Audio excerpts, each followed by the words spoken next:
আসসালামু আলাইকুম। আমার লেখা একটি কবিতা শোনাবো। কবিতার নাম হচ্ছে নিষ্ঠুর সমাজ, আরজিকর কলেজ নিয়ে। আমার কলমটা যেন নিস্তেজ অকেজো এক কলমের মতো এই অরাজকতার দেশে, আর আমি যেন বাকহীন নীরব বোবার মতো দাঁড়িয়ে দেখছি সমাজের এই দুর্নীতিগুলো। এ কেমন সমাজে বাস করি, যেখানে বৃদ্ধা যুবতী নিষ্পাপ শিশু, সমাজের ভদ্রলোকের পোশাক পরা কিছু হিংস্র পশুদের ধর্ষণ থেকে না পায় রক্ষে। বিবেক তাদের পেয়েছিল, হয়েছে হিংস্র জানোয়ার। ধর্ষণের পর ধর্ষণ হবে, ন্যায়ের বিচার করবে কে বা?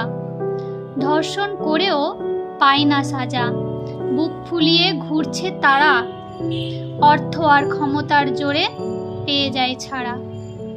কয়েকদিন চলবে তীব্র আন্দোলন, আবার সবাই যে যার কাজে ব্যস্ত হব। মা বাবা মেয়ের ফটো আঁকড়ে ধরে ছড়াবে শত অশ্রু। সমাজের কিছু ক্ষমতাবান মানুষ ন্যায়ের বিনিময়ে ধরাবে কিছু টাকার গুচ্ছ। দ্বিধাহীন নিষ্ঠুর সমাজের কাছে আর কি বা করি আশা?